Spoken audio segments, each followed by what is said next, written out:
sophomore, junior in electrical engineering major at ARISS, and it all kind of started years ago and with you guys, so I'd like to talk about the impact you guys have had all throughout my amateur radio career and through the future as well, because my career will definitely include bringing ARISS a little bit farther. So I was licensed in 2015 when I was 8 years old, and then from the very beginning I started out in space. So I've been in this community for 9 years, I think, and you guys welcomed me in, and my very first contact was over satellite, and so it became a full family thing. That's my little sister Grace. Her call sign is Kilo Echo Golf. I am November Delta 2 Lima. So it became a whole family thing. We all got our extras. Me by the time I was 9, and we've had a lot of fun with it because it became a family event to go out, but then it's also become my dream to do space, and I received the opportunity to talk to space. You all have just heard groups, so in the very first one, back in 21 at Yoda Camp, I was one of the participants. So I spent a few years in my early amateur radio career receiving signals from the ISS, getting the slow scan, being active over the satellites. What I really wanted to do was talk to the astronauts and be able to hear what they have to say about this wonderful community.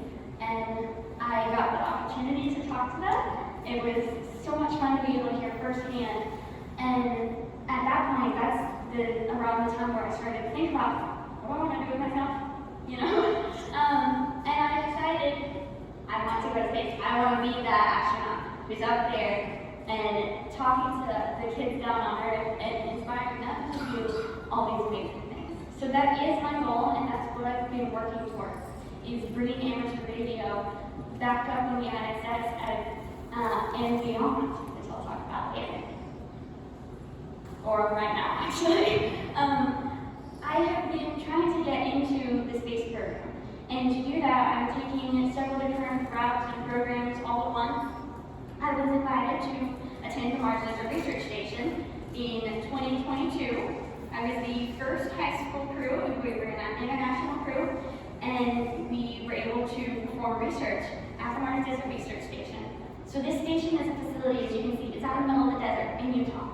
And in case you didn't notice, the terrain looks a little bit like Mars, just a little bit.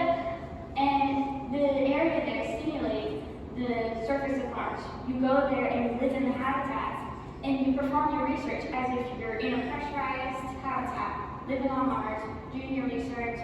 And I was able to build the radio station that got to go to Mars for the first time. And I was able to make contacts. So if any of you guys work me, we need to speak up QSL credits. I was able to perform actual academic research as well. And that's some of my crewmates there. We were doing soil studies, but of course, we're a radio folks, so I had to include radio in my research. And I was able to test a radio mesh network to send and receive, to send data that we would receive at the habitat to create a redundant system. And I was able to use the skills that some of you people here actually taught me. And of course, Rachel is not here anymore, but I'm sure you all met her. She also got to attend the Mars Desert Research Station. She got to make more contacts than I did. She beat my record. And so this station has been used by several crews at the Mars Desert Research Station as they're performing their research. And one day, I hope to bring radio to the lunar surface or to the Martian surface, hopefully both. And to get there, some of the other programs that I've been able to do, I was selected to go to Project Fossil, which is actually near here. It's at Florida Tech, and they teach you how to work in a suborbital mission.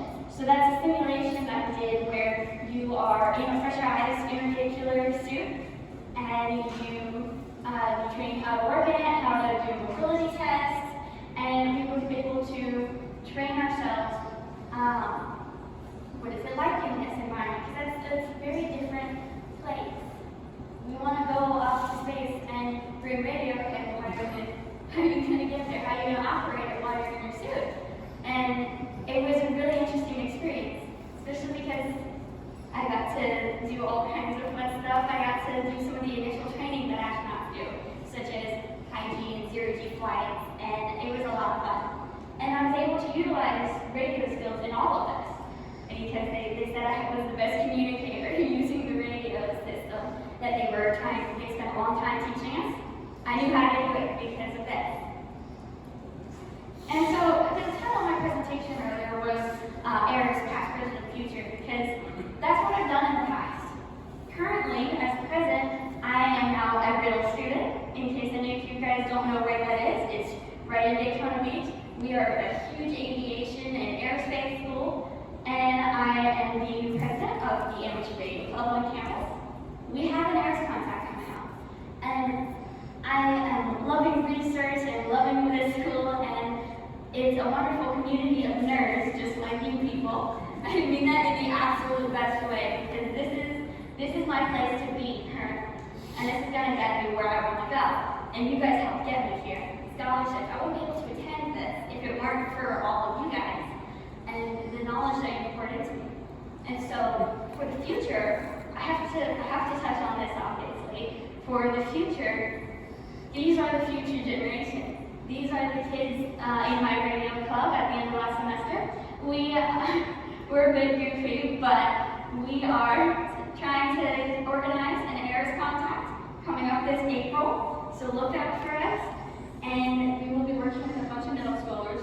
All of us have been so much, been helped so much by you guys, and so I wanted to thank you all for that, because these same kids who you trained, we're now going to the middle schools, and we're doing all that we can to pass on the knowledge that you've given us. And in the future, I wanted to touch on this as well, before I forget. So we heard from Owen Garrett's son. Owen Garrett was a ham who happens to become an astronaut. And when he went up there, he took that enthusiasm as a ham with him. He wanted to talk to all of the community. And that's what you guys have raised me to be. I've known a lot of you guys half my life now. And one day I do plan to be an astronaut, so I'm going to be super busy with research. That's okay, I love that. But I'm going to make time as a ham who happens to later become an astronaut. I want to do the education contacts. I want to take it to the moon. Can you imagine an ARISS contact? You know how many kids we could get if we were on the moon? You could have half a day just for that. And that is my goal, to take ARISS beyond. One day ARISS is no longer ARISS, maybe it'll be AR Moon or something, I don't know. But the future is bright.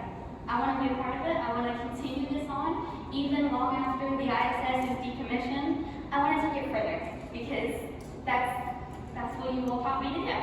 So thank you.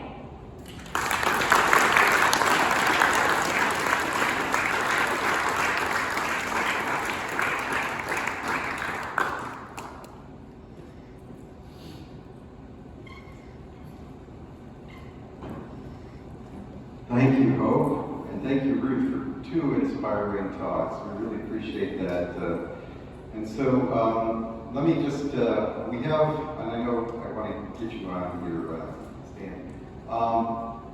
We have 3 videos we wanted to show of some other students, and then we're going to have Stan do a short talk, and then we have our lunar, our